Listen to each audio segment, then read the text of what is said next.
যে সূরার নামটা আল্লাহ নামকরণ করেছেন সূরাতুল পিপিলিকা, মুসলমান কেন নামকরণ করলেন?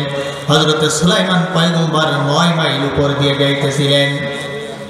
9 মাইল উপর দিয়ে তিনি যাইতেছেন, নিচের থেকে একটা পিপিলিকার যে সর্দার, এই সর্দার ডাক দিয়ে বলতেছে, হাত্তা ইদা আতাও আলা ওয়াদিন নামলি ক্বালাত নামলাতু ইয়া আইয়ুহান নামলু দুখুলু মাসাকিনাকুম। বন্ধুগণ আমার, সুলাইমান পয়গম্বর যাইতেছে আর পিপিলিকা নিচের থেকে সমস্ত পিপিলিকাকে সাবধান করতেছে, ও পিপিলিকার দলেরা, তোমরা নিজেরা নিজেদের গর্তের ভিতরে ঢুকে যাও, না হয় সুলাইমান পয়গম্বর যদি সৈন্য নিয়ে খান দিয়ে নামে তাহলে তাদের পায়ের তলে পড়ে তোমরা সব পিপিলিকাগুলো পিষে যাবে, তারা বুঝতেও পারবে না যে তোমরা তাদের পায়ের তলে পড়েছো। সতর্ক করে দিছে পিপিলিকার সর্দার। যেমন দেখবেন মা সন্তান, দেখবেন যে এই মুরগি তার বাচ্চাগুলো যখন থাকে, আসমান থেকে যখন চিলে আক্রমণ করবে, আক্রমণ করার সময় একটা আওয়াজ দেয়, এই আওয়াজ দিয়ে বাচ্চাগুলো সব সাবধান হয়ে যায়, মুসলমান সব মায়ের কোলের ভিতরে ঢুকে যায়। হযরতে সুলাইমান পয়গম্বর উপর দিয়ে যাইতেছেন একটা পিপিলিকা তার সর্দার, পিপিলিকার সর্দার সমস্ত পিপিলিকারে ডাক দিয়ে বলতেছে, ও পিপিলিকার দলেরা, তোমরা তোমাদের গর্তের ভিতরে ঢুকে যাও, যদি তোমরা না ঢুকে যাও তাহলে সুলাইমান সহ সুলাইমান পয়গম্বরের যে সমস্ত সেনাবাহিনী আছে তারা যদি এখানে নামে, তাদের পায়ের তলে পিষে যাবা তোমরা, তাড়াতাড়ি করে তোমরা গর্তের ভিতরে ঢুকে যাও। আল্লাহ তাআলা সুলাইমান পয়গম্বরকে পাখির ভাষা বোঝার মতো ক্ষমতা দিয়েছিলেন। পাখির কথা সুলাইমান পয়গম্বর বুঝতেন, পিপিলিকার কথা বুঝতেন। আল্লাহ তাআলা তাকে ক্ষমতা দান করেছিলেন।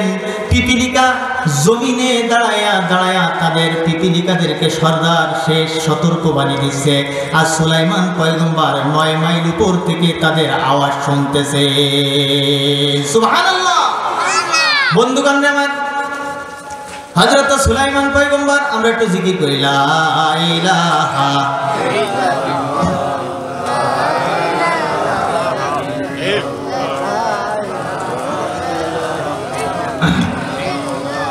লা ইলাহা ইল্লাল্লাহু মুহাম্মাদুর রাসূলুল্লাহ সাল্লাল্লাহু আলাইহি ওয়াসাল্লাম।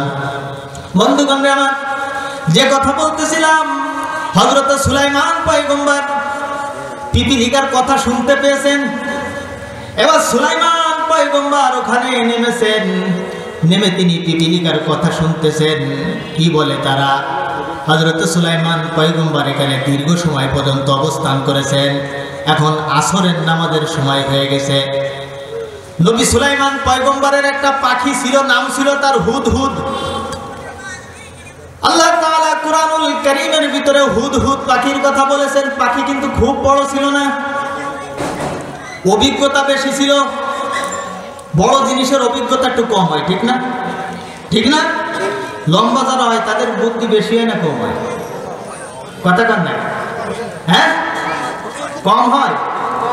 কিন্তু হযরত ওমর বিশ্বনবীর কাছে আইসে বলে, হযরত ওমর তো লম্বা ছিলেন, উচ্চ লম্বা, সেরকম হযরত ওমর বিশ্বনবীর কাছে এসে বলেন যে, ইয়া রাসূলুল্লাহ, আমি কিন্তু বুদ্ধিতে কম না, আমার কিন্তু বুদ্ধি বেশি। আসলেই হযরত ওমরের বুদ্ধি ছিল বেশি। বন্ধুগণ আমার, হযরত সুলাইমান পয়গম্বর ছোট পাখি, বুদ্ধি বেশি। এই যারা আমাদের জমিনের ভিতরে যারা খাটো আছে, এই যে বুদ্ধি বেশি না?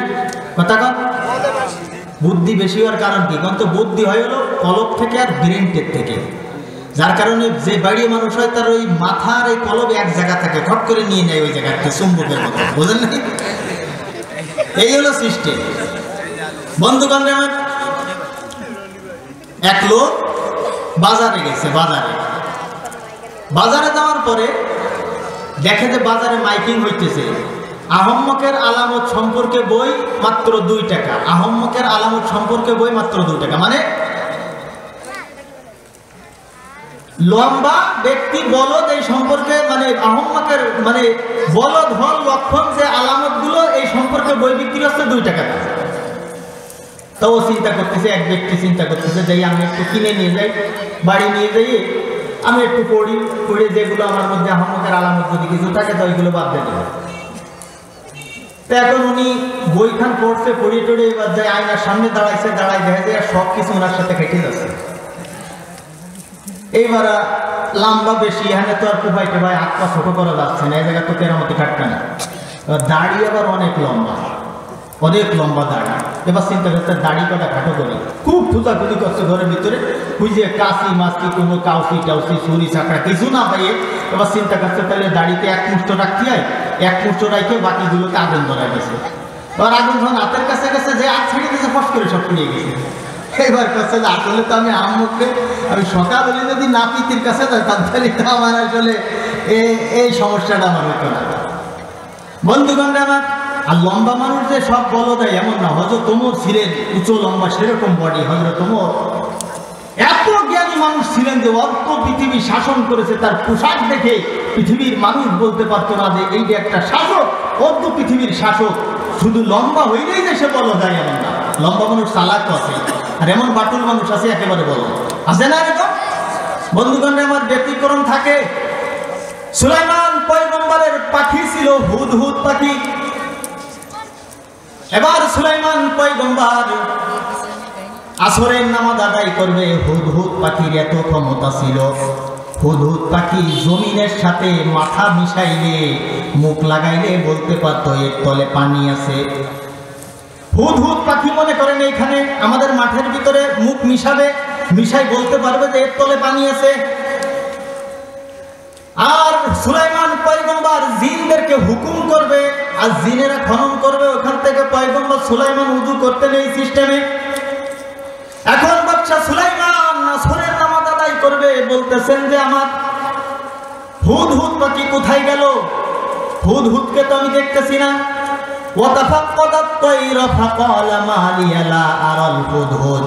সুলাইমান পয়গম্বর বলতেছেন যে হুদহুদ পাখি কোথায়, তাকে তো দেখতে পাইতেছি না। এদিকে হুদহুদ পাখি আসমানে চলে গেছে, হুদহুদ পাখি আসমানের ভিতরে চলে গেছে। সুলাইমান পয়গম্বর বলতেছেন আমার নামাজের সময়টা দেরি হয়ে যাইতেছে। হুদহুদ অনুমতি ছাড়া দিয়ে চলে গেল। যদি সঠিক যুক্তি না পেশ করতে পারে তাহলে লাউআযিবান্নাহু আযাবান শাদীদান আও লাআযবাহান্নাহু আও লায়াতিয়ান্নি বিসুলতানিন মুবিন। আল্লাহু আকবার বলেন। বন্ধুগণ আমার, হযরত সুলাইমান পয়গম্বর বলতেছেন যে যদি সুন্দর একটা পরামর্শ যুক্তি না দিতে পারে, কেন সে হুকুম ছাড়া চলে গেছে, তাহলে তাকে হত্যা করব। কোরআনুল কারীমের ভিতরে আল্লাহ সূরা নামলের ভিতরে বলতেছেন লাউআযিবান্নাহু আযাবান শাদীদা। সে যদি উপযুক্ত যুক্তি পেশ না করতে পারে তাকে জবাই করব অথবা কঠিন শাস্তি দেব তাকে আমি। এবার হুদহুদ পাখি যখন আসছে, হুদহুদ পাখি আসার পরে বলতেছে, সবাই বলতেছে তোমার তো অবস্থা খারাপ, নবী সুলাইমান তোমার উপরে রাগ করেছে, যদি তুমি যথাযথভাবে যুক্তি না দিতে পারো তোমাকে হত্যা করে ফেলবে, জবাই করে দিতে পারে। এবার হুদহুদ পাখিকে বলে কেন তুমি চলে গিয়েছিলে? আর এখানে যদি আমাদের মতো মানুষ হইতাম তাহলে আগে বিচার করে নিতাম। কেন গেছে শোনার সময় নাই, না কয়ে গেলি কেন? এরকম না বিষয় না। আমরা মানব জাতি, আমাদের সিস্টেম হলো এই যে আমরা যারা আছি অনেক সময় আমাদের মা বোনেরা বাড়ির থেকে এদিক ওদিক যায় না? এই আল্লাহ তাআলা ক্ষমতা কি আমাদের হাতে দেন নাই? আমাদের ক্ষমতা নাই? কমপক্ষে পরিবারের ক্ষমতা তো সবার আছে। মা বোনেরা যদি এদিক ওদিক একটু না ভুলে গেছে, এমনও ব্যক্তি আছে যে কোনো কিছু না শুনে আগেই পিটানো শুরু করে দেবে। বন্ধুগণ আমার, এবার বাদশা সুলাইমান জিজ্ঞাসা করতেছে যে কোথায় গেল, কোথায় গিয়েছিলে তুমি? এবার হুদহুদ পাখি বলতেছে ও বাদশা সুলাইমান আমি উপরে গিয়েছিলাম,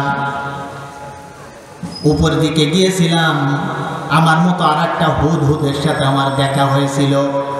আমি তাকে জিজ্ঞাসা করলাম তুমি কোথায় থাকো? সে আমাকে বলল সাবা নগরীতে থাকি। তুমি কার কি করো? আমি সাবা নগরে রানী বাদশার কাছে থাকি, তার মতো এত বড় বাদশার জমিনের ভিতরে নেই। এদিকে আমরা দেখি বাদশা সুলাইমান পয়গম্বরকে আল্লাহ তাআলা তামাম পৃথিবীর ক্ষমতা দিয়েছেন। ওদিকে রানী বিলকিস কিন্তু আবার হুদহুদ আর একটা রানী বিলকিসের আছে। সে বলতেছে রানী বিলকিস খুব শক্তিশালী একটা মহিলা, রাজত্ব করে সাবা নগরীর ভিতরে।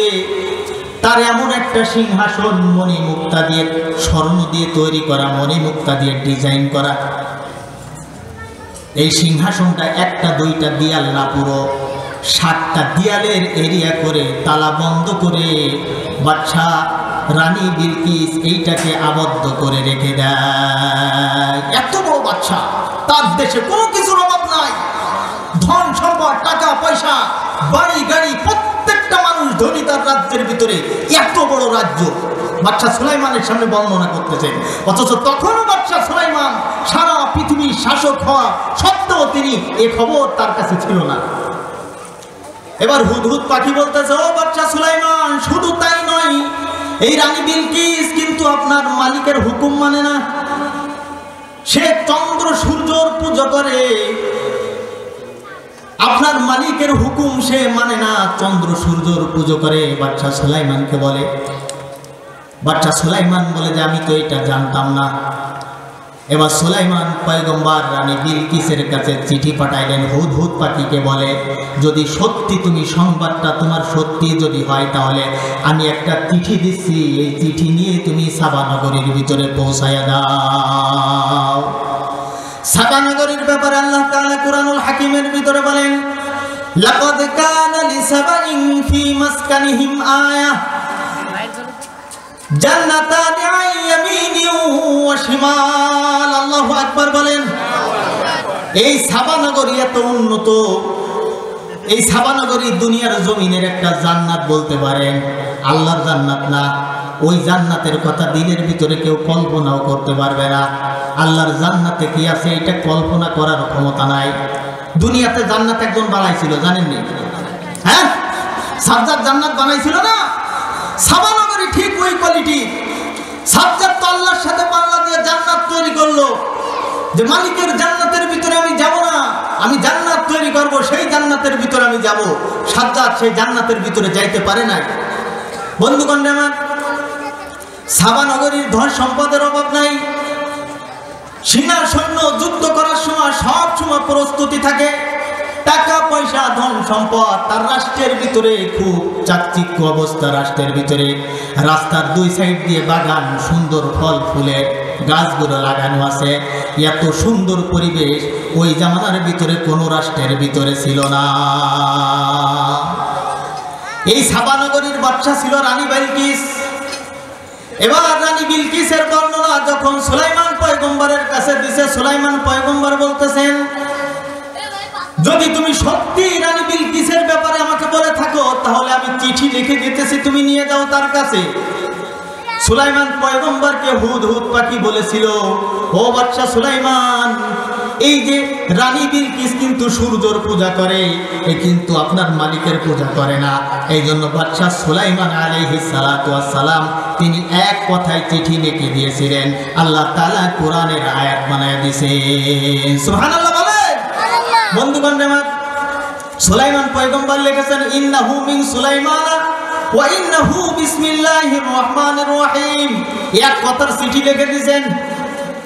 সাবা নগরের রানী বিলকিস বড় বুদ্ধিমতী মহিলা। যখন ওনার কাছে চিঠি পৌঁছায় গেছে, হুদহুদ পাখি নিয়ে গেছে সেই 1550 মাইল দূরে, এত দূর সাবা নগরী, সেখানে হুদহুদ পাখি চিঠি পৌঁছায় দিছে। চিঠি পৌঁছায় দেওয়ার পরে রানী বিলকিস কয়ে, কেমন চিঠি? একজন ব্যক্তির পক্ষ থেকে আল্লাহর নামের উপরে চিঠি পাঠাইছে, একজন মৌলবী। রানী বিলকিসের একটা সভা সংসদ ছিল। এই সংসদটা ছিল 80 বর্গ মাইল, 80 বর্গ হাত, চতুর্দিকে 80 হাত, স্কোয়ারে চতুর্দিকে 80 হাত ছিল। 7টা বড় দেয়াল দিয়ে, প্রাচীর দিয়ে বড় সুন্দর করে এটা বেষ্টনী দেয়া ছিল, ঘেরা ছিল মুসলমান। এবার রানী বিলকিস সংসদের ভিতরে সবাইকে ডাকলেন, সমস্ত মন্ত্রীদেরকে ডাকলেন, সেনাবাহিনীদেরকে ডাকলেন, বড় শক্তিশালী। তারা বলতেছে, ও রানী বিলকিস, কি জন্য আমাদেরকে ডেকেছেন? কয় একজন মৌলবী চিঠি পাঠাইছে, এই মৌলবী চিঠি পাঠায় দিয়েছে, এখন কি করা যায়? এক মৌলবী এক কথায় চিঠি পাঠাইছে। এবার রাজ্যের লোকেরা বলতেছে যে, ও রানী বিলকিস,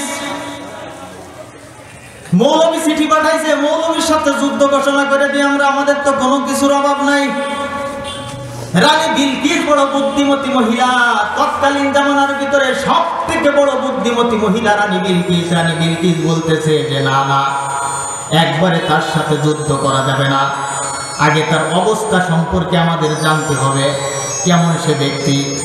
রানী বিলকিস মায়ের জাতি, দিলটা নরম আছে, ওদিকে বুদ্ধিমতী। মায়ের জাতির দিল নরম থাকে না? কথা বলেন না কেন? এই শীতের রাত্রের ভিতরে মা কত কষ্ট করে সন্তানকে, যাদের ছোট বাচ্চা আছে, কত কষ্ট করে মা লালন পালন করে। বন্ধুগণ আমার, দেখবেন যে মা কত কষ্ট করে সন্তানদেরকে মানুষ করে। নিজে ভিজা জায়গায় থেকে সন্তানদেরকে শুকনার ভিতরে রাখে, ডান সাইডে ভিজে গেছে বাম সাইডে রাখে, বাম সাইড ভিজে গেছে বুকের উপরে মা রাখে। মায়ের জাতির এই জন্য আল্লাহ রাব্বুল আলামিন মা জাতির সম্পর্কে কোরআনুল কারীমের ভিতরে একাধিক আয়াত আল্লাহ নাজিল করেছেন। অধিকাংশ আয়াতের ভিতরে আল্লাহ মানুষদেরকে সতর্কবাণী দিয়েছে। বন্ধুগণ আমার, একজন মা সন্তান যদি তার ল্যাংড়া হয়, খোড়া হয়, তারপরও মায়ের কাছে সেটা সন্তান। মা কোনোদিন সন্তানকে ফেলতে পারে না। সন্তান যদি খারাপ হয় তাও মায়ের কাছে সন্তান, ল্যাংড়া হইলেও মায়ের কাছে ওটা দামি সন্তান, খোড়া হইলেও দামি সন্তান। এই জন্য মার ব্যাপারে আল্লাহ তাআলা কুরআনুল হাকিমের ব্যাপারে একাধিক আয়াত নাযিল করেছেন। বিশ্ব নবীজি কুরআনুল হাকিমের ভিতরে, বিশ্ব নবীজি হাদিসে পাকের ভিতরে একাধিক হাদিস বিশ্ব নবীজি বলেছেন মা সম্পর্কে। মা সন্তানের এক আজীব মহব্বত আল্লাহ সৃষ্টি করে দিয়েছেন। সন্তান যদি কান্নাকাটি করে, মায়ের কোলে দিলে খাবারেরও দরকার নাই, অটোমেটিক কান্না বন্ধ হয়ে যায়। মার কোলে সন্তান বড় নিরাপদে থাকে। মা সন্তানকে বড় ভালোবাসে, সন্তান মাকে বড় ভালোবাসে। এই মহব্বত আল্লাহ সৃষ্টি করে দিয়েছেন। এই জন্য দেখবেন পিতা সন্তানকে ফেলে রেখে চলে যায়, কিন্তু মা সন্তানকে ফেলতে পারে না। মায়ের একদার দুধের দাম কাটিয়া গায়ের চাম, একদার দুধের দাম,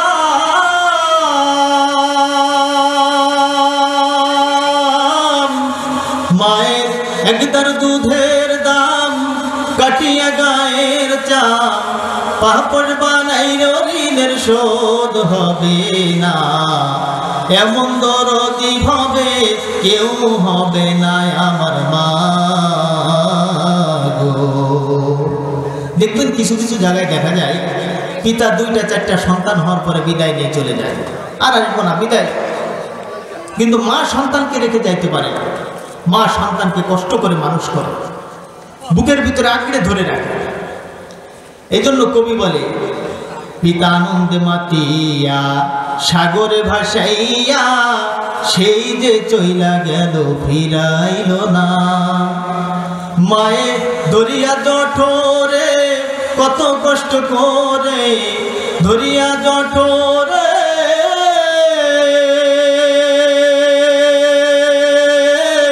মায়ে ধরিয়া জঠরে কত কষ্ট করে, 10 মাস 10 দিন পরে পেল বেদনা, এমন দরদি হবে কেউ হবে না আমার মা গো। মায়ের একদার দুধের দাম কাটিয়া গায়ের চাম, একদার দুধের দাম,